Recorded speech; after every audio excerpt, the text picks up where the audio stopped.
Welcome into Think Deeper podcast presented by Focus Press. Jack Wilkie here, joined by Will Harrub and Joe Wilkie once again. This week we are going down kind of one of our list episodes. We do these from time to time, and this idea was sparked in my head. I just did an article about Sunday church attendance. I posted on Substack about, hey, people really need to get to church and not skip for their kids' sports. The pushback I got was unbelievable. And now these are people from all over the place. I don't know a lot of these people. It was a very public forum. But no, we can come to God in our own way. Kids don't need to be taught to be, dictated by religion and things like that. And it was pretty wild. But even within the church, I think most of us in the Church of Christ, most would say, yeah, that's wrong. But we don't do anything about it. And so that kind of gave the idea for this topic, which is sins that have kind of become acceptable, sins that it's kind of like, well, everybody does it, or we kind of know it's wrong, but we do it anyway, or if somebody does it, it's just not a big deal, and it just kind of flies under the radar. Sins, I guess sins that we've become seared over, kind of accustomed to, as it was the idea for it. So we've got a few different directions we want to go. I'll be very interested to hear in your comments after the episode what you think we missed, but what do you guys have to add as we introduce the topic here? I think it's interesting. Our last Think Fast was about the Coldplay scandal, and the world's kind of been talking about that for a couple months, or a couple weeks, I should say. And, for the most part, everybody can look at that and go, oh, wow, that's just, completely unacceptable, to the infidelity, the adultery, and rightly so, of course. But as you're speaking to, Jack, feels like there are some things, and we've got a list of, it looks like 7 different things here that people seem to be a little bit more accepting of, or a little bit more, looking over it a little bit more and kind of brushing it aside. And, I'm not necessarily a believer in the idea that, every sin is exactly the same. I think, obviously if you sin against God, then you are just as guilty, as a different sin. But I do think the Bible teaches there, due to the consequences, due to the kind of the spitting in the face of God, that certain sins kind of have the 1 Corinthians 6 of your body's a temple. Like, I do think there is a certain gravity to certain sins that we should not just try to discount by making them all equal. At the same time, I think this is a very appropriate topic for especially those of us who would even consider ourselves faithful Christians, is to make sure that we don't fall into some of this stuff, to make sure that we don't have sins in our minds that are like, okay, it's really not that big a deal. And so as a result, we're probably not teaching our kids that it's a big deal. And so those little sins can turn into little, maybe more acceptable, quote unquote, sins can turn into the bigger sins very, very quickly. Are kind of my introductory thoughts. Well, that's what I was going to ask. I was curious here, guys, as we get into it, we could ask at the end or we can ask now why these do kind of go under the radar. There's a thought in sports of like, if you cheat on every play, they can't always call it, right? We saw this for any Oklahoma City fans, sorry. But this is what they did to Jokic. Is if you foul him every single time he comes down, you can't possibly call a foul every time because every one of their players would foul out. So you just reach in and you do the fouls and everything else, and it just kind of goes that way. And I think when everybody does it, it just gets normalized. And so is it a foul? Sure, it's a foul. And anybody else would be able to call it a foul. But if it's happening consistently with enough people doing it, at some point it's just kind of like it becomes noise. It just becomes something that we all somewhat accept. I mean, that's my theory on it. But another way of putting it is like speeding. Like everybody goes 3 miles. Like you're almost never going to be pulled over for going over the speed limit. So everybody just can kind of, and I know they're giving you leeway and all that, but like that's kind of the similar idea of, the standard starts to shift a little bit, starts to soften and might go away in some ways. Right. Well, my answer would, in addition, I don't disagree with you guys. My addition to this would be for several of these things on the list, not all of them. I feel like there's a little gray area. Right. Adultery on a Coldplay screen is pretty clear, right? That's pretty black and white. Obviously, homosexuality is pretty. There's not a lot of subjectivity there. But for some of the stuff that we've got on our list, and we won't keep you guys waiting much longer, we'll go ahead and start the list here shortly. There is some subjectivity to it, even though the Bible does specifically condemn, from our point of view, each one of these things. What might fall into a category of, for instance, slanders, we've got one on here, or immodesty, for some people might be different than somebody else. And so that's where I feel like the range of acceptability does extend a bit. And so that's part of the challenge that we're going to have to address with this episode is like, okay, so the Bible says don't slander. What qualifies as slander? And so that would be my answer, Joe, of why kind of the range of acceptability expands, just because with some of the stuff, there does seem to be a bit of subjectivity that what might look like slander or immodesty to one person might not to somebody else. And so if the Bible doesn't give us a specific, this is what slander is and this is what immodesty is, which we're going to argue maybe it actually does, then, where do we go from here? So yeah, that would be my answer to that. I think there's a level of training our consciences to be able to determine what is and is not, right? And scripture speaks to this. Like, we need to be able to say that is wrong. And so many of these things are calling it out on your own.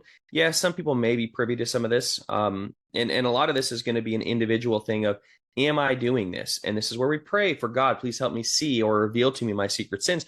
We want to make sure that that we are on top of these things and that we have enough self-awareness to say, yeah, maybe I did venture into slander a little bit there, whatever it is. That's the other part of this that's really difficult. Some of this is easy to call out. Some of this is really difficult to call out for. Yes, the standard, kind of the gray area, but also it would take a certain level of internal understanding and self-awareness to say, I think I ventured into this area, or, I don't want to reveal all of them, like grudge holding. That is an internal thing. I can't know if somebody holds a grudge against me, but that is something that's between them and God that they absolutely need to handle. But that assumes they have enough self-awareness to realize, I think I'm holding a grudge. And that's the other part of it that makes it really difficult. But Jack, I'm curious if you have any thoughts before, and then you can get us into the number one. No, I think your theory about kind of it just being common, but I mean, Will's right about the gray area, and as we'll get into with each of these, like there is a point at which, and we'll start with the first one, as I mentioned with the article I wrote was on skipping worship. That was the post I made. It was on Substack's notes feature. It's kind of like a Twitter page, like you post little things and people interact. But I just said skipping Sunday worship for youth sports is a sin, and I'm tired of pretending it's not. And immediately it came back, where does it say that in the Bible? And all the other things I said, religion or relationship and not religion. And, kids, you can meet God on the ball field. You can meet God anywhere. He doesn't need you to be in a building, all those kinds of things. But that question of, is it even a sin? Well, missing worship, like one time, like there is that spectrum there. If sometimes it's a sin, sometimes it's not a sin. What makes it a sin? Obviously, forsaking the assembling, Hebrews 10:25, and the reasons why you go to the assembling of the saints, Hebrews 10:23 and 24, is a big part of that. Is you need to be there to encourage, but you also need to give God your best. You don't, as I characterized it in the article, you don't give God, you go to church unless you have something better to do. And that's what you're saying is, well, we had something better to do. We had to go to the little Timmy's football game. No, that's wrong. Like that's not okay. It's become an acceptable sin because, well, so-and-so has to miss for work. Sometimes you're sick. Like, well, these are all different categories, and these should all be case by case as to what they are. But when you just blatantly say, no, I've got something better to do, that's a problem. The context absolutely matters, as you just spoke to. Like, I was really sick. Okay, nobody's gonna, chastise you for skipping because you were, violently ill or something like that. But the context of, as your post was referencing, Jack, youth sports, or we want to get an early start on our vacation, so we're gonna leave early Sunday morning and drive all the way and get to the beach or whatever. Or we got back last night and it was just kind of late, so we're tired. Right. Or, we had a really busy weekend. I was up late Saturday night. I can't make it Sunday morning. Sorry, like the context does matter. The explanation / excuses does matter. And I think this is where, as I have implored on probably a dozen episodes before, it is high time for us to use our common sense on these things. Being sick or something of that nature is very different than, again, the football game thing. And so Jack referenced Hebrews 10:25. I'm going to read 24 and 25 together.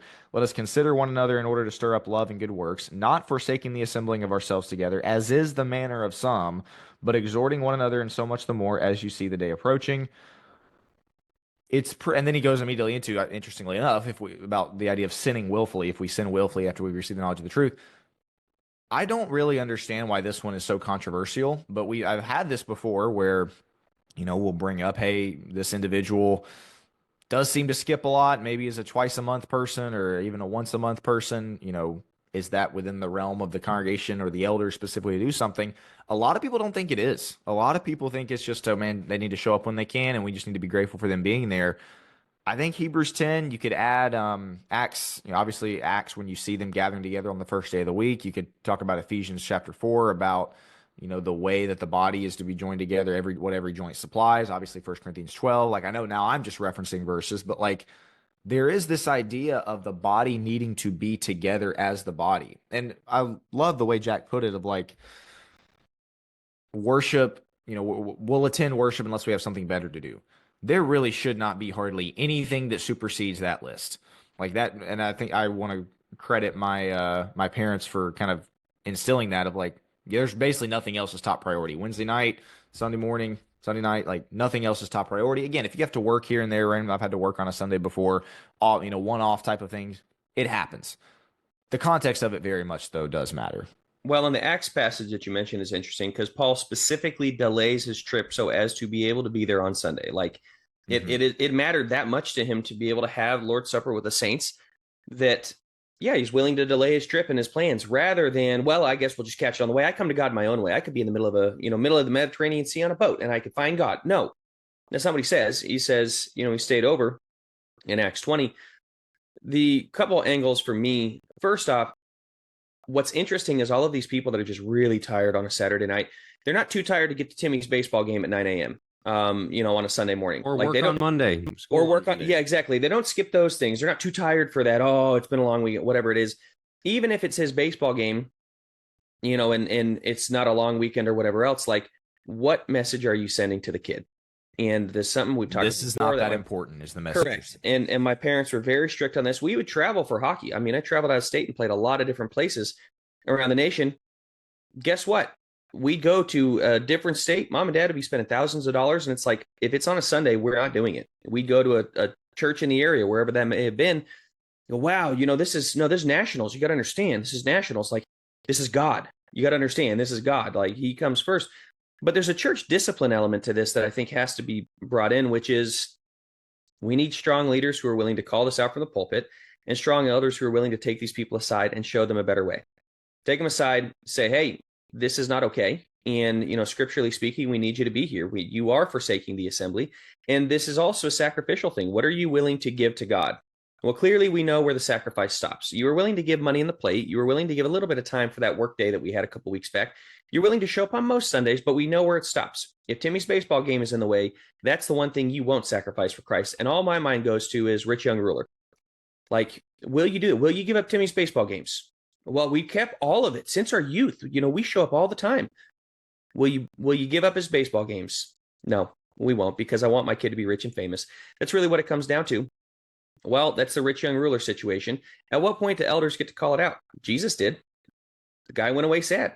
We have to be willing to lose members to stand up for what is right. And I think that is the stronger problem here is you're always going to have people that are going to look at the world and they're going to see that, man, Timmy is going to lose all his buddies, all his friends because he said no and he couldn't come on Sunday. Yep, live that one too. That's really, really tough.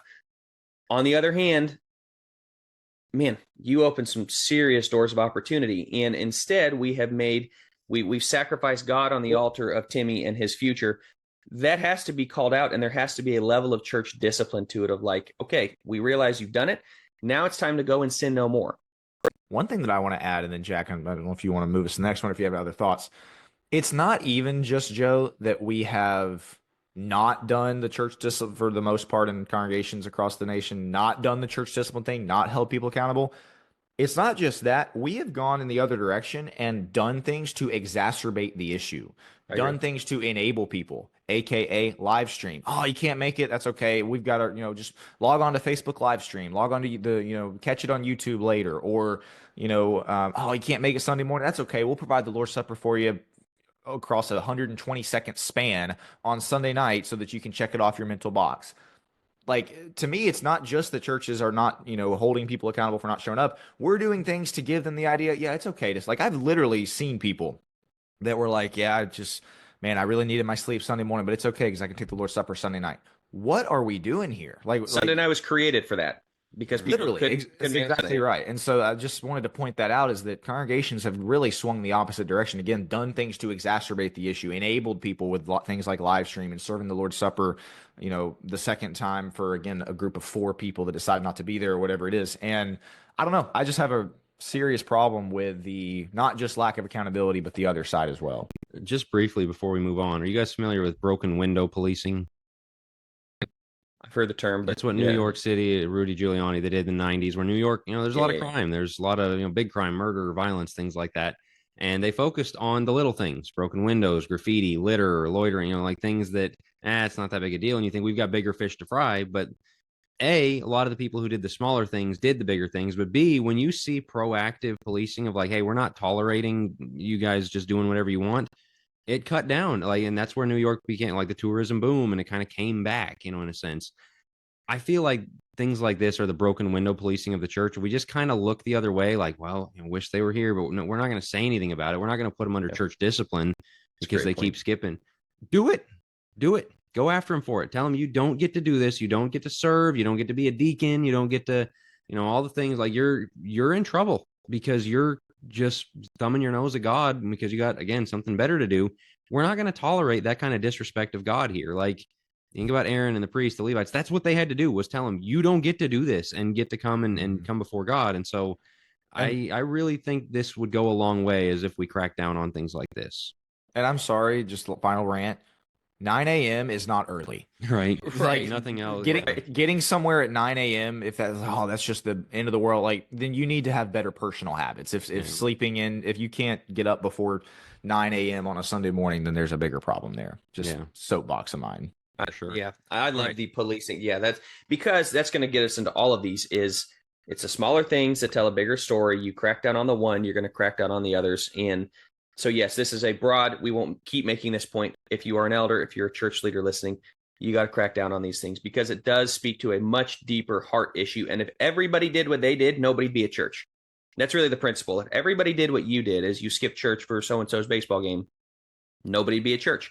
So if it's good for you, if it's okay for you, then it's okay for everybody, in which case we have no church and everybody's doing their own thing. So I think the small speaks to the big. Some stories make you laugh, some bring tears, and some stay with you forever. Ink by the Barrel by Joe May is a powerful collection of true stories from small-town Arkansas. Stories of faith, heartbreak, healing, and the kind of humor only real life can write. From wild childhood adventures and front porch wisdom to hard lessons in heartbreak, trauma, and healing, Joe opens up with raw honesty and just enough Southern humor to keep you smiling through the hard parts. It's about faith that holds you together when the world falls apart, grace that shows up in unexpected places, and finding joy even in the middle of the mess. If you love stories that are funny, moving, and deeply rooted in God's love, this one's for you. Get your copy of Ink by the Barrel by Joe May on Amazon today. Number 2, I'll get us into number 2 while I'm talking, is immodesty. We have gone off on this plenty. This is one of those gray areas, Will, that you talked about, that I don't think is as gray as people like to make it. They really want to pull it into the gray area and say, well, guys need to stop looking. They put it a lot on the men. They put it a lot on kind of that, well, who's to say what's what? Like, it's all a cultural standard. Back then, you couldn't even show an ankle, and now, obviously, we don't go by those rules, and so it's very cultural. And so for this, curious your guys' thoughts.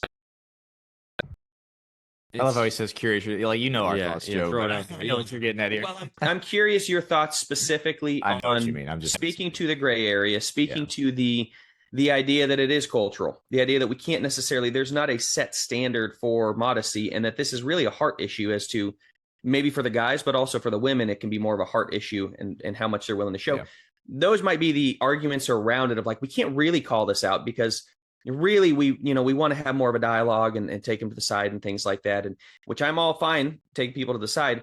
At what point do we call this out? At what point is this a sin? Where do we kind of make black and white what we have tried to make a gray area? Yeah, that's how it became one of these acceptable sins, is like, can we talk about it? Can we confront them about it? I mean, like, the funny thing about this is everybody I've ever met has a point at which they'd be like, okay, you got to say something. I mean, if somebody came to church, this is the point I was going to make. Yeah, they came to their church in their underwear.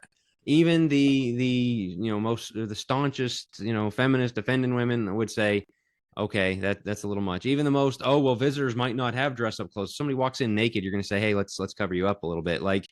And so we're just figuring out where the standard is. We're not disagreeing on the point. We're figuring out at what point can you say something. And I think so many times it goes well beyond the point where it needs to be said. And yes, that's awkward. Yes, somebody might blow up. Somebody might have a hard time.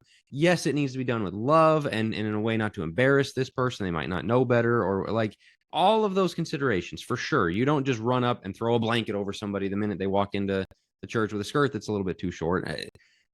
That's the annoying thing, is people always immediately start characterizing any confrontation with an immodest person as, oh, you're just doing. No, there's a lot of ways to go about this, but again, everybody would agree at some point something has to be said.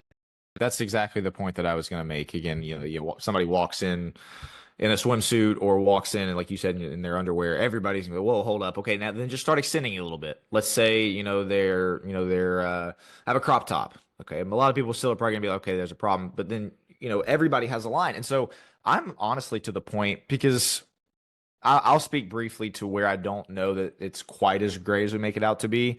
So 1 Timothy 2 is a passage we've got on our outline here. I'll read it just for the sake of reading it.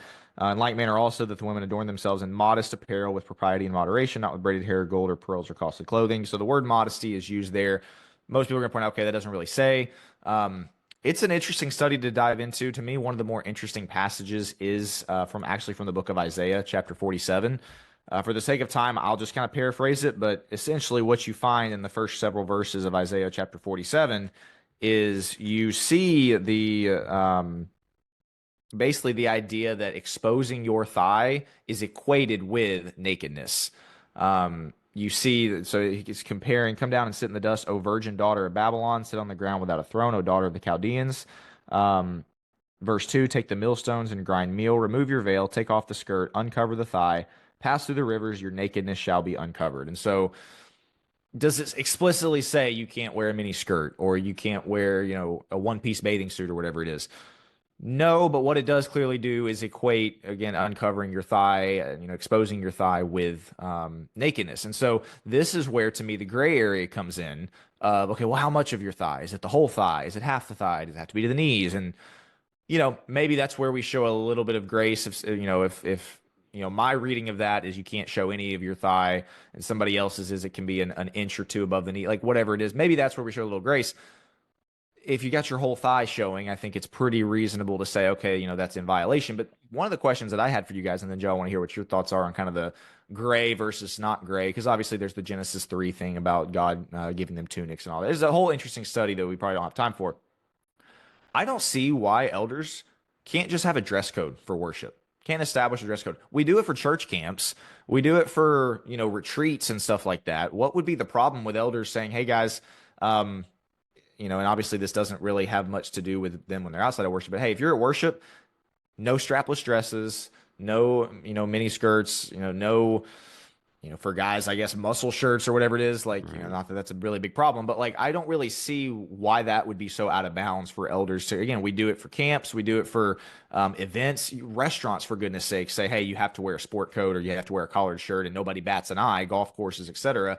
I don't see what the problem with congregations saying, hey, you can't have a mini skirt, you can't, again, strapless, whatever it is. What are y'all's thoughts on that? Like, I think that's perfectly within the realms. Now, then you get into, okay, what about outside of worship? How do you kind of regulate that? Different question, I suppose. But Joe, what thoughts do you have on that? It's a great idea. You're right. I don't know why it'd be super difficult. People will accept it in other areas that matter to them. If you want to be part of the country club, if you want to go to that nice restaurant, you're fine accepting the standard. So why would we not have a standard when we're worshiping the Almighty? Well, you don't know people's heart. Like, the steak place doesn't care about your heart. It cares about the standard. There is a standard, and your standard will acquiesce to the heart that they want, which is, if you want to eat here, there you go. I guess you have the heart for it. If your heart is upset at the dress code, then it is a heart issue, actually. Like, exactly. And you're not going inside. Sorry. That is speaking to the problem. So I'd be fine with it. The problem is, what would you say? I mean, it'd be general guidelines. We're not saying that every guy needs to show up in a tux and every woman needs to show up in a gunny sack, ultra, like nothing showing down to the ankles. No, we're saying, yes, things like that clearly draw the lines. And let's get back to the logic here, to the common sense. Architecture, things like that, art, beauty matters to God. I'm fine with people looking beautiful. I'm fine with guys looking good, looking clean in a clean suit. He doesn't have to come in looking like a bum. I'm fine with all of those things. People like our eyes are drawn to symmetry. They are drawn to erogenous zones. They are drawn to certain things. Let's stop pretending like we don't understand that. Like we don't understand that when certain skin is shown in certain areas, it's naturally going to draw the lines to the erogenous zones, to the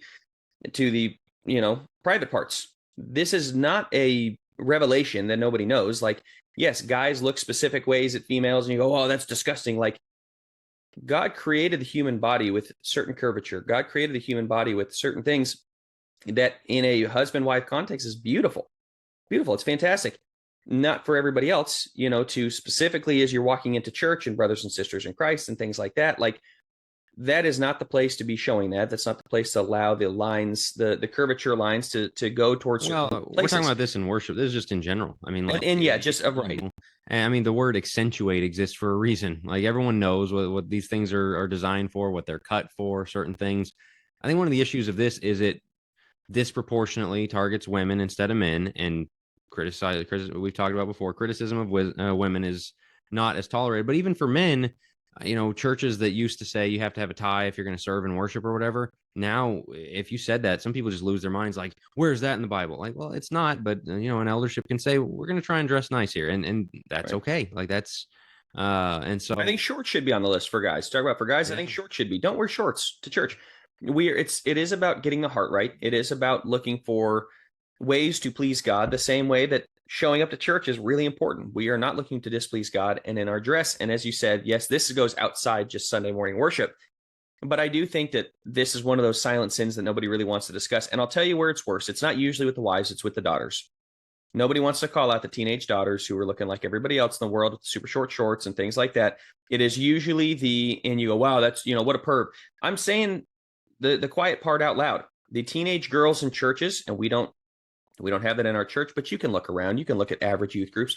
That's where the problem is most likely found, is guys that can't tell their daughters, no, you're not wearing that. No, go back to your room and change into something. And talk to your wife and go, why'd you buy her that?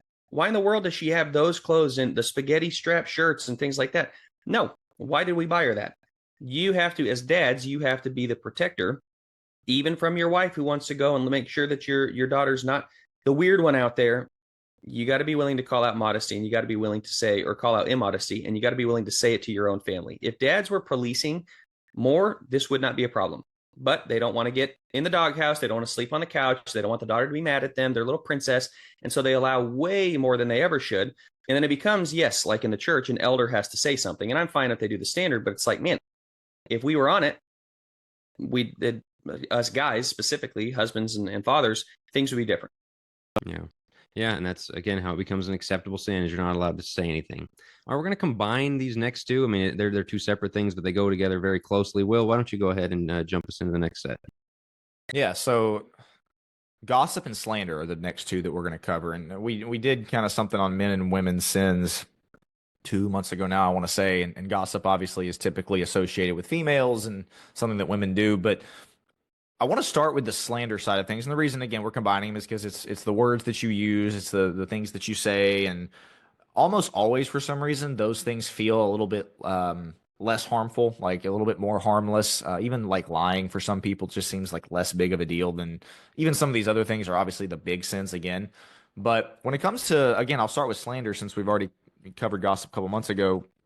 The main difference being gossip, I go to Joe, did you hear what Jack did? Did you hear that this happened? And, spreading rumors. And then I go to somebody else and tell them the same story and kind of, even if it's a matter of like, did you hear what Jack did to me? I just can't believe that he did that to me. And then you tell 14 other people and you never talk to Jack. Yeah, that's obviously a huge problem. Slander, where slander differs is it turns public. It's a very public thing. And I think what makes this slander discussion especially interesting is you don't have a lot of people getting up in pulpits or anything and announcing like this person did this, but where's the public forum for announcements about what somebody did? Where does that take place now? Facebook, social media. I'm sure these guys have thoughts on that, so I'll save it. But that to me is the best example of where we see Christians just kind of accept slander as something that is not at all a problem. Just to give a few verses, Proverbs chapter 10, verse 18. Proverbs has a lot to say about it. I could have written down a bunch, but whoever hides hatred has lying lips, and whoever spreads slander is a fool. You've got James chapter 4, verse 11. As I am turning to it here, James chapter 4, verse 11. Let's see. Do not speak evil of one another, brethren. He who speaks evil of a brother and judges his brother speaks evil of the law and judges the law. But if you judge the law, you're not a doer of the law, but a judge. And then First Peter chapter 2 and verse 1 as well. First Peter 2, verse 1. Therefore, laying aside all malice, all deceit, hypocrisy, envy, and all evil speaking. And once again, dozen other verses we could have thrown on this list. The Bible speaks very condemning of the Bible does not look fondly on slander, nor does it on gossip. And so, yeah, I guess I'll hand it to Joe. I'll hand it to you next. What are your kind of thoughts on why we have turned both of these into something that, yeah, it's not great, but it's not the worst thing in the world. Almost, we tolerate these two sins. I think it's a very compelling, very interesting question, because I was thinking about this in light of the Coldplay thing of how quick that gossip kind of spread. And obviously it's online, and at that point, I suppose it's not gossip, but how quickly people want to wade into somebody else's business. Both are coming from the same heart of wanting to elevate yourself above somebody else. Slander is putting somebody down. You're slandering their name. Evil speak, as your translation says. And gossip, I think, is subtly, and maybe behind their back as well, putting somebody else down or talking bad about somebody. And in both situations, it feels like you are attempting to elevate yourself. It is coming from a haughty position. It's coming from a position where you're not looking to understand or help the other person or pray for the other person or seek their best or anything like that. It's coming from a position of, wow, can you believe how much they stink and how bad they are? And then on the back end of that is, I would never do that, which is just a very haughty position. So I think both of these come from a position of pride, really, pride and arrogance and haughtiness, that you do find yourself to be better. And there's an element, I think we swung the pendulum back to, well, we're all broken sinners. That kind of comes out of this to some degree of, well, we're all in the same boat. Like, no, just because like somebody may sin egregiously, and we are going to discuss that sin egregiously, we don't need to slander them. We don't need to gossip about them. We need to say, hey, how can we help them? And part of this is natural to have frustration toward other people. We had that episode on confrontation, biblical confrontation. This is where biblical confrontation really is put to the test. It's a lot easier to go to your buddy and slander. And look, I've been guilty of this myself, with the gossip, whatever it is. I think all of us to some degree have, because it's a lot easier to go and just talk about it. We're just trying to solve the problem, trying to figure out what to do next. And I fall into that quite a bit, where, yeah, you are trying to figure out what to do next, but at some point it stopped being constructive. It stopped being about planning for how to confront this person. And it just started being a venting session about how much the person stinks. And once again, where's that come from? It comes from fearful heart. I don't want to actually have to say the tough things. And it comes from a pride of, can you believe? So, I mean, that would just be my take on it, is the heart underneath both of these is coming from the same place. But Jack, what are your thoughts? There's a do unto others element of this, of like, man, when you find out people have been talking about you and how much you stink, somewhere, and the problems they have with you, but none of them cared to actually say that to you. None of them cared to sit you down. And that's not great. It's not a good feeling. You don't like that. And so, participating in that kind of thing is like, man, if put the shoe on the other foot, or the roles reversed, whatever metaphor you want to use there. Like that's something to avoid, and to love the person, love your neighbor as yourself, and to care for their best, is you really don't want them to be torn down in the eyes of other people. Now, if there's times at which it's not gossip. There's Paul calling out people by name in some of his letters, like, hey, don't associate with these guys. These guys are a problem.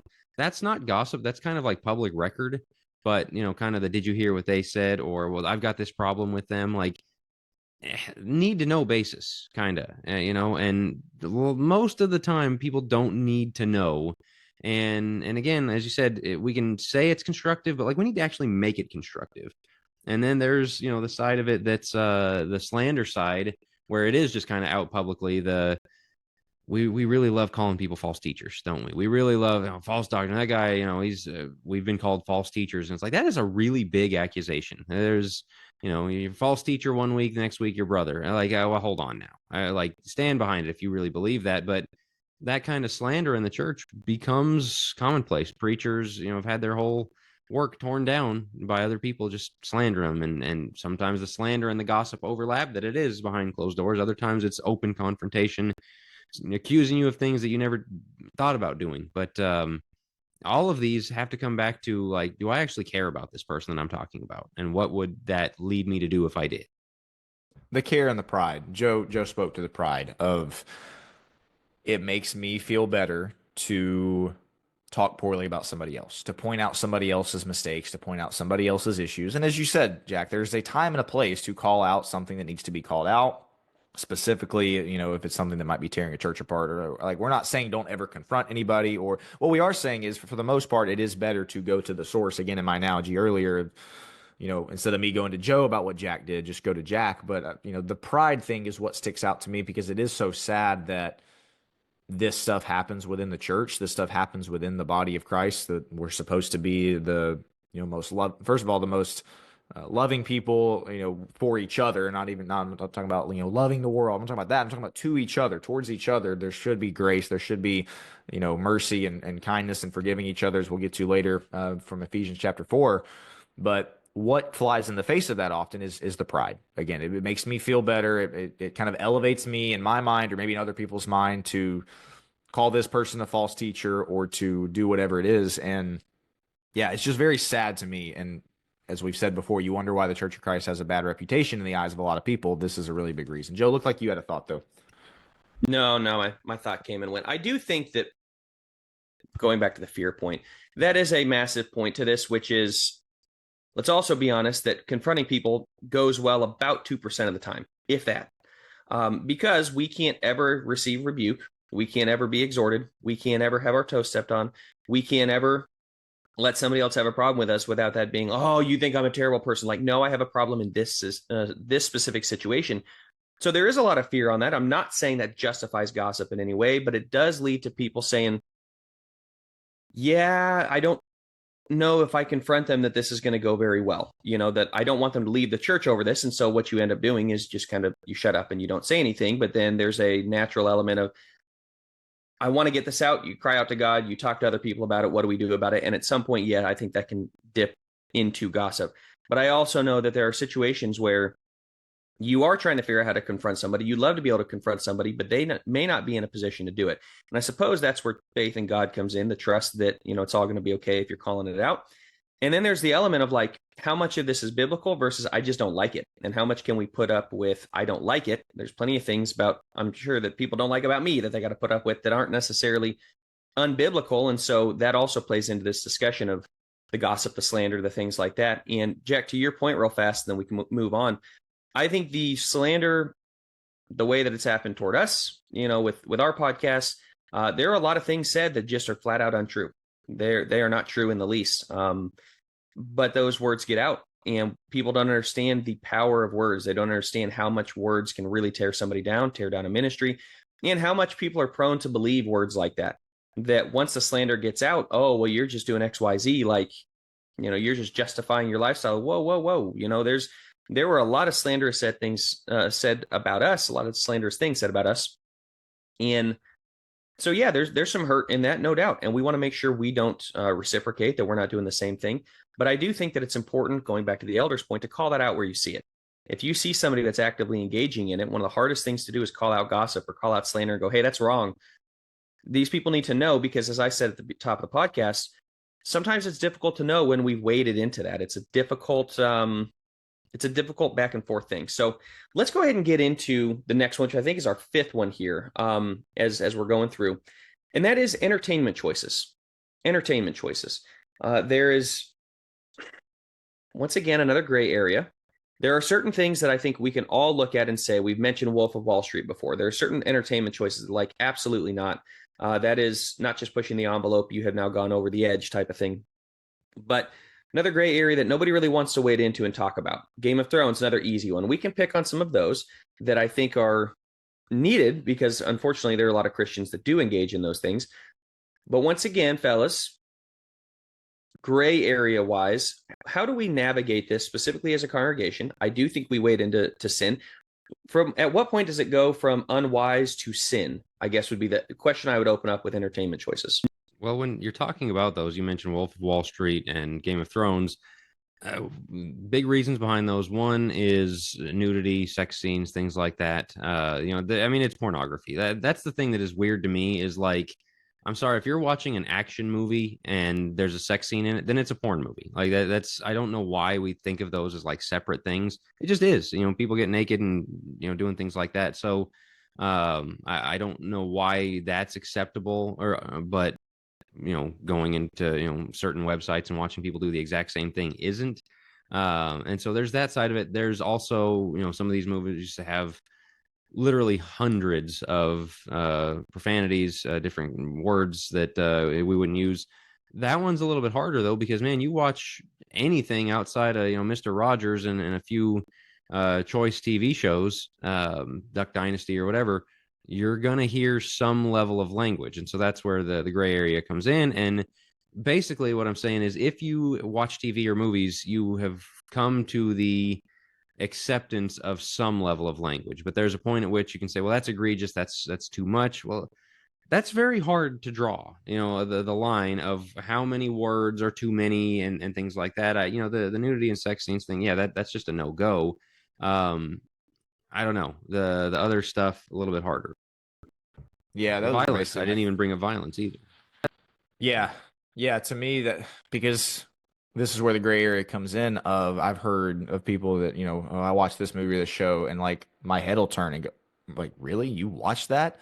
But then maybe there's been a show or two or a movie or whatever that I've said, and people have had that same, people maybe more conservative than me have had that same thought, and so that's where the sliding scale gets a little bit difficult.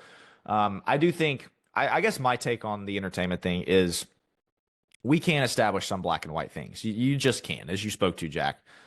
If there's nudity, if there's pretty bad sex scenes in movies or what, like Oppenheimer was a big one that everybody wanted to see. Woman was literally naked on the screen, from what I understand. I haven't watched it, but read the reviews. That's basically what it was.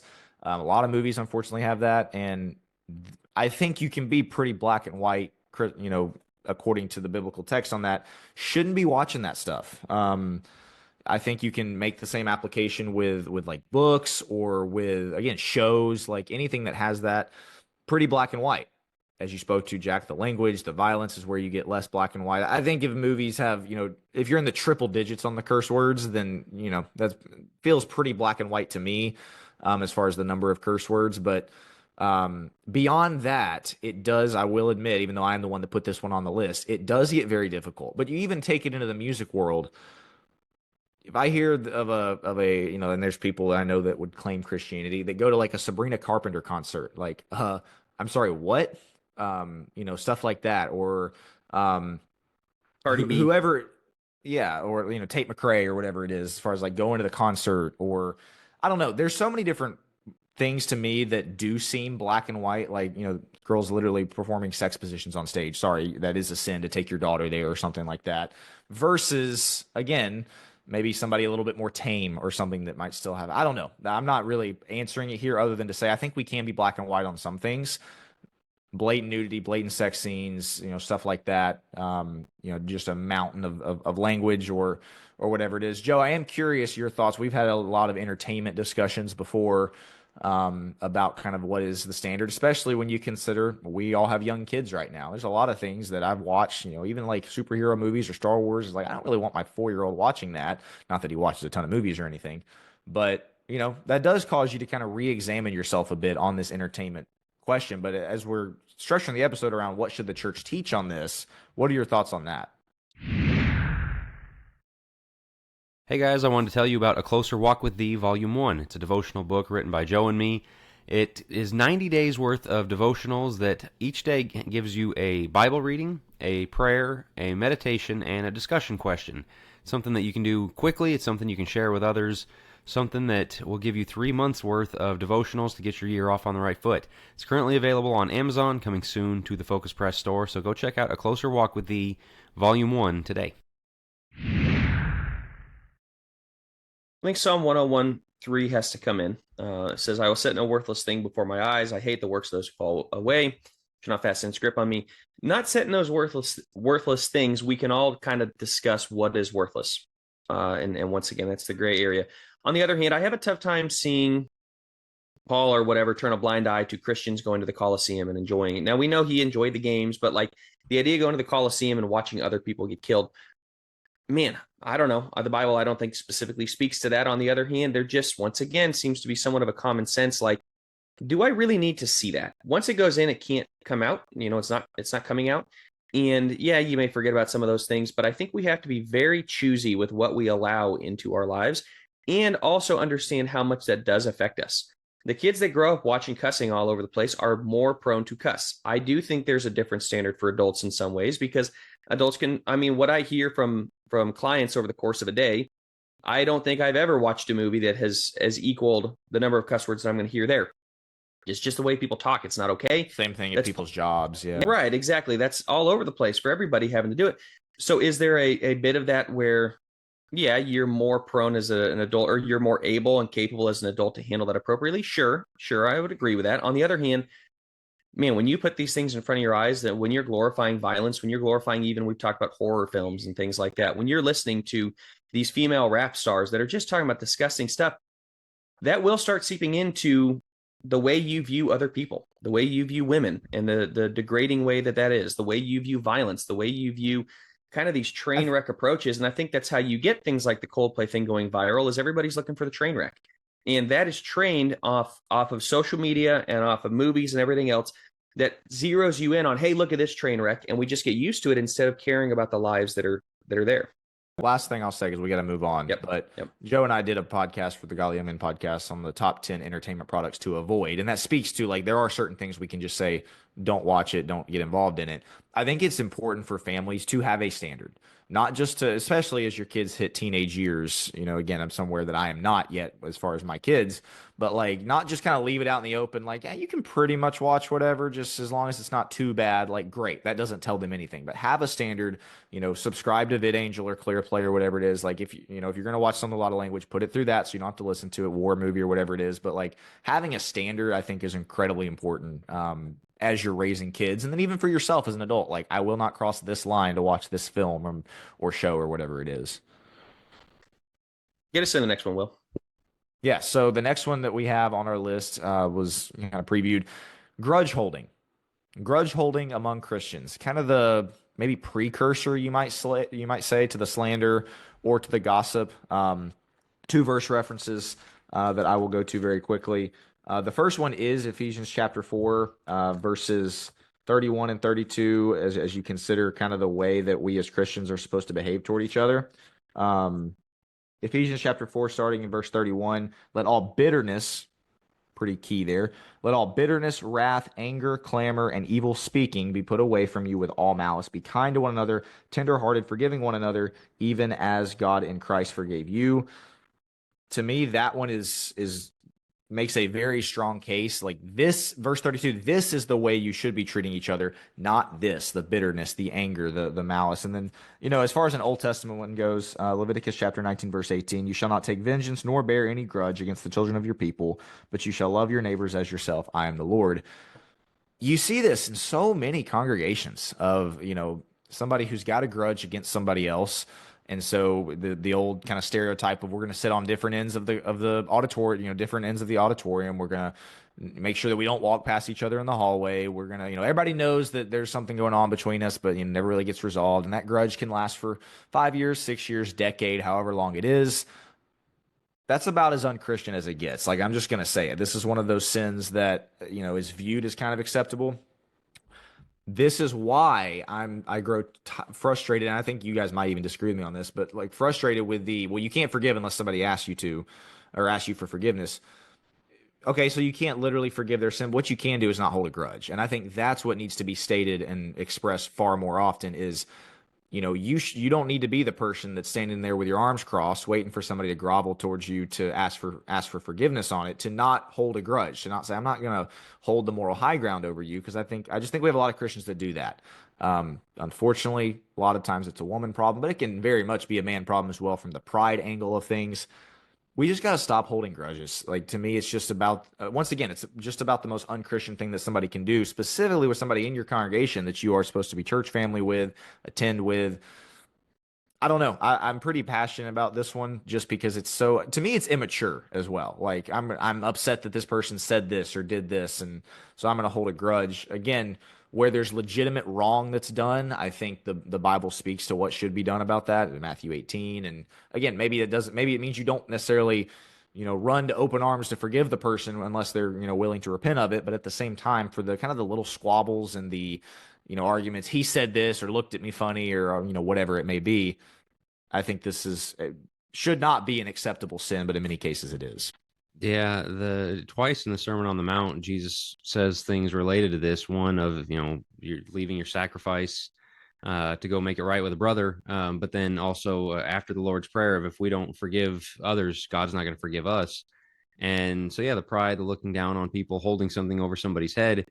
As it comes to acceptable sins, the thing that why this is, and when we say acceptable, we don't mean it's okay to do it. We mean it's just things that people have come to live with. Obviously, we've kind of established, but this one being acceptable is who's going to be the person to go and say, hey, you got to get over this. You've got to go work it out. Now, there's a point at which you divide with somebody. Paul and Barnabas split ways and things like that. And, obviously Paul, John, Mark was referenced later on. Maybe there was some kind of reconciliation there, but sometimes there's going to be people that, it comes to a point you can't work with them. You need to leave it on good terms. You need to leave it on the terms of love or whatever else needs to be said.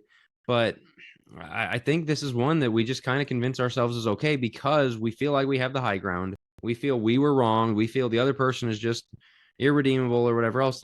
You got to tell them. You've got to have that. And yeah, it's uncomfortable. Yeah, it's a hard thing to do. So, sometimes there are hard things to do in Christianity. If it was about always doing what I wanted, I wouldn't be a Christian. And so getting that realization that I can't hold that over somebody's head. But again, telling somebody that, saying, no, this actually isn't acceptable. Just because you're mad at them doesn't mean you get to keep doing this. I'm not somebody's parent. And I tell my kids that, no, you can't treat your brother that way, whatever else, that I need to tell them.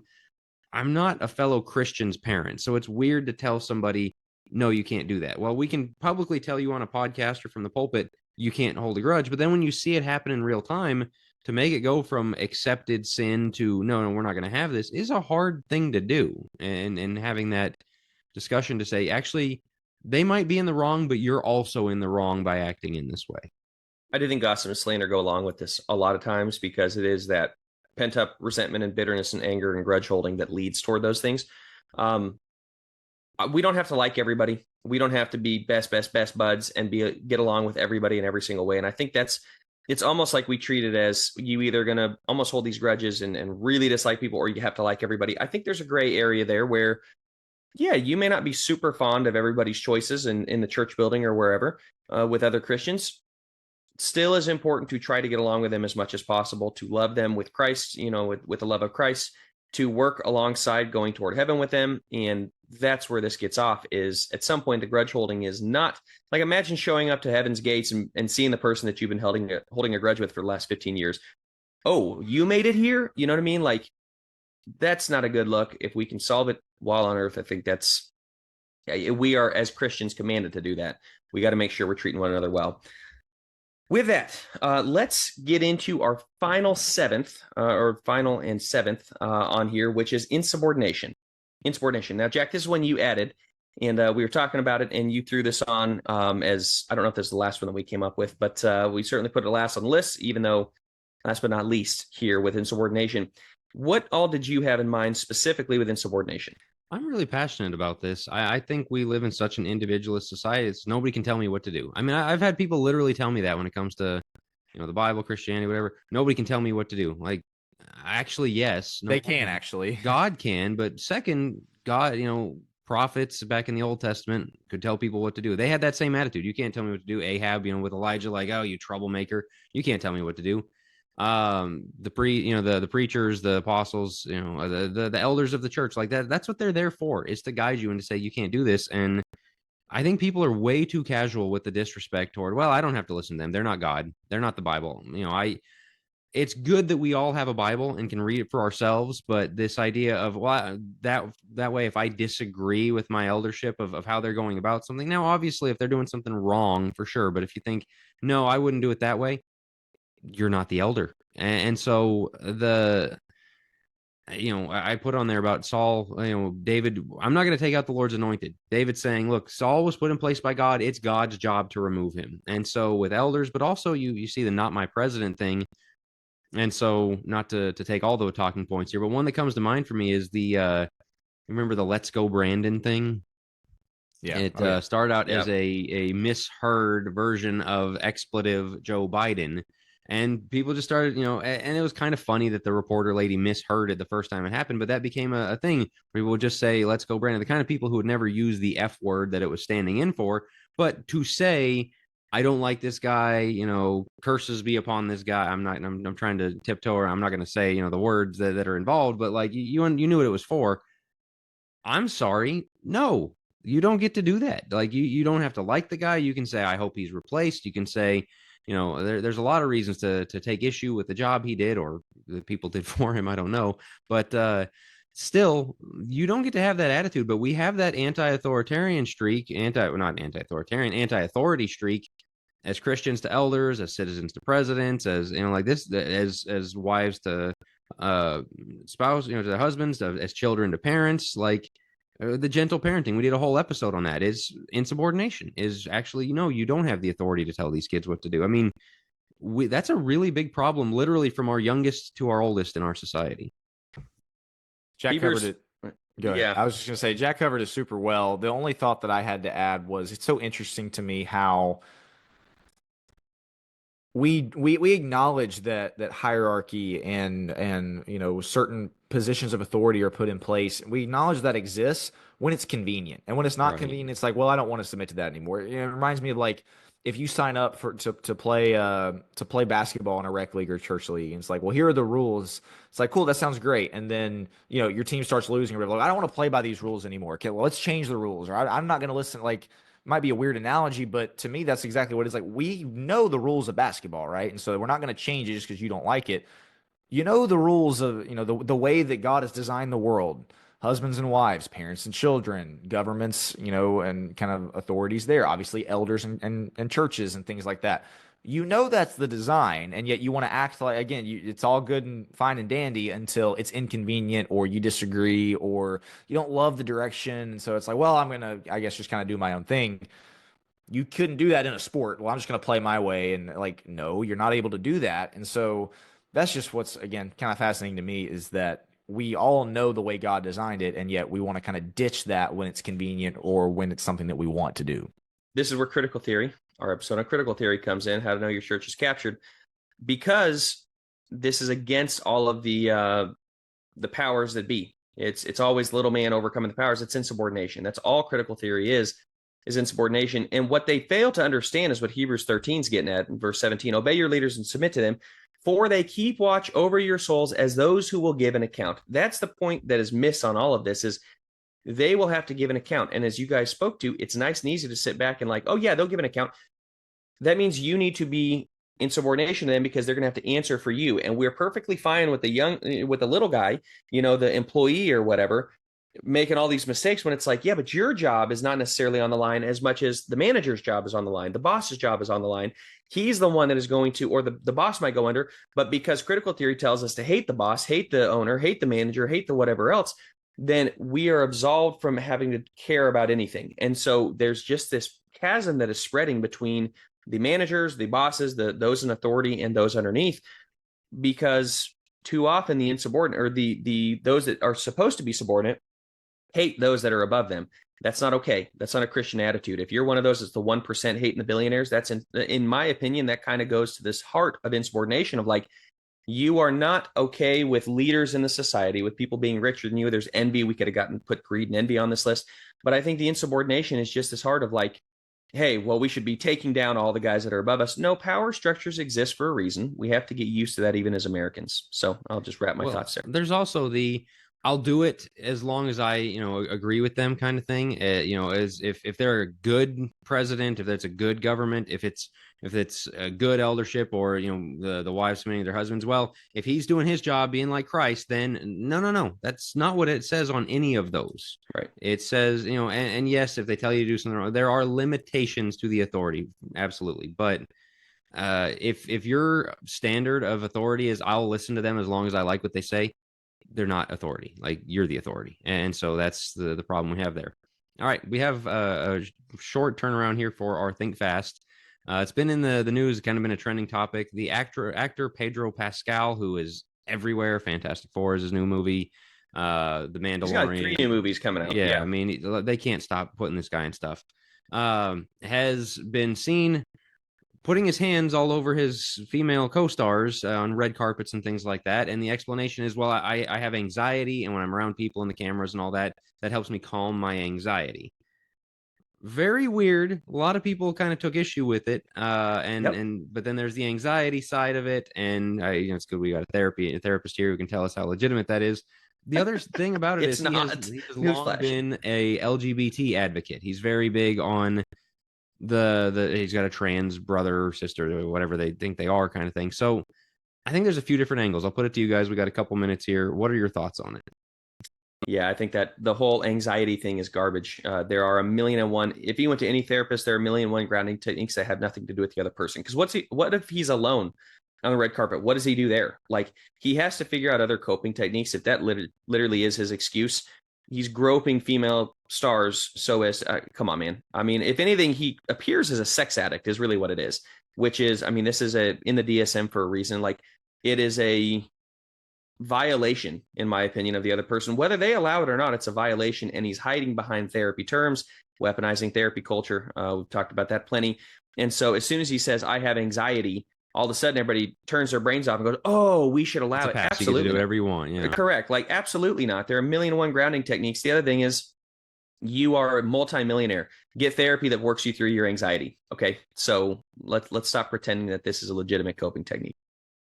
Yeah, the anxiety thing. Like, man, the people that I follow on X are just having a field day with that, like just kind of making fun of the guy. But yeah, Jack, the transgender thing that you bring up is interesting. The kind of the way that people's morals get just kind of twisted and perverted, especially if somebody who's kind of in favor of those things and yet again kind of can't seem to stop putting his hands on female co-stars. The two thoughts that I have, one is, are we really all that surprised? I mean, this is Hollywood after all. Like, I think everybody's eyes go to that. And then, again, to call back to the Vince Bowling episode, like, that's all that we're seeing in public. There's, of course, all kinds of infidelity, all kinds of, sexual activity that goes on. The other kind of this is probably not where your mind was going with this, Jack, but where it goes for me with my kids is teaching my sons the appropriate level of physical contact with females that are specifically not your wife. I think that is a very important thing to teach your specifically young men. Again, even when they're not married, teenagers, whatever. Like, there's etiquette. Just like there's etiquette on a golf course, right? You don't walk in somebody's line. You don't talk in their backswing. You don't leave the tee box before everybody tees off. That's a sport thing. There is etiquette and certain appropriate boundaries that young men need to have with other females that specifically involve pretty much never putting their hands on them. The side hug thing, never doing the frontal hugs. And I don't know, again, Jack, that's probably not the angle you were wanting to take with this, but that's where my mind went to. Is like the way that I want to teach my son, when you're around other females, specifically when you are married and around other females in public or whatever, like there are just certain etiquette and guidelines and boundaries that, Joe, maybe we need to do an episode on in our other podcast about. But yeah, that was kind of where mine went, Jack. I'm curious your thoughts. Yeah, the why I brought up the trans thing is the LGBT ally thing. When somebody says I'm an ally, start like checking their hard drive. They're a creep. I mean, like because that gives these people cover. Like, oh, I could never me too a woman because look, no. He's a big feminist. He's all these things like. And so you think he's hiding behind the feminist, male feminist thing. He's hiding behind the LGBT ally thing. He's hiding behind the anxiety thing.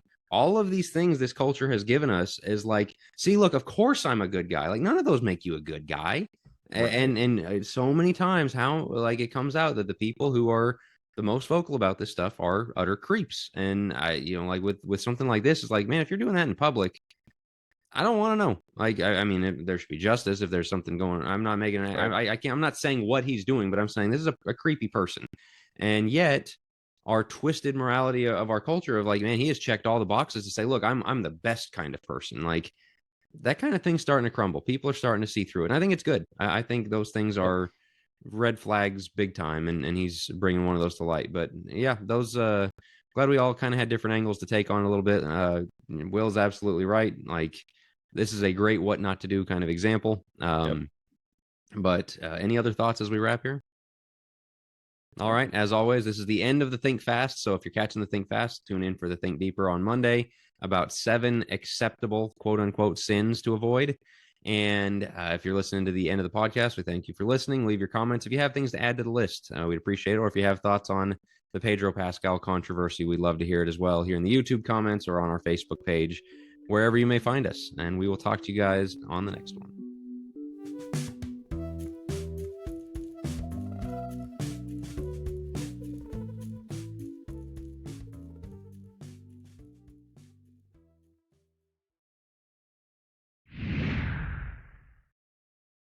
Hey guys, Jack Wilkie here. If you enjoy our work with podcasts like Think Deeper and Godly Young Men and our books, articles, seminars, and want to support the work that we do, the best way to do so is to go to focuspress.org/donate. That's focuspress.org/donate. Thanks again for listening.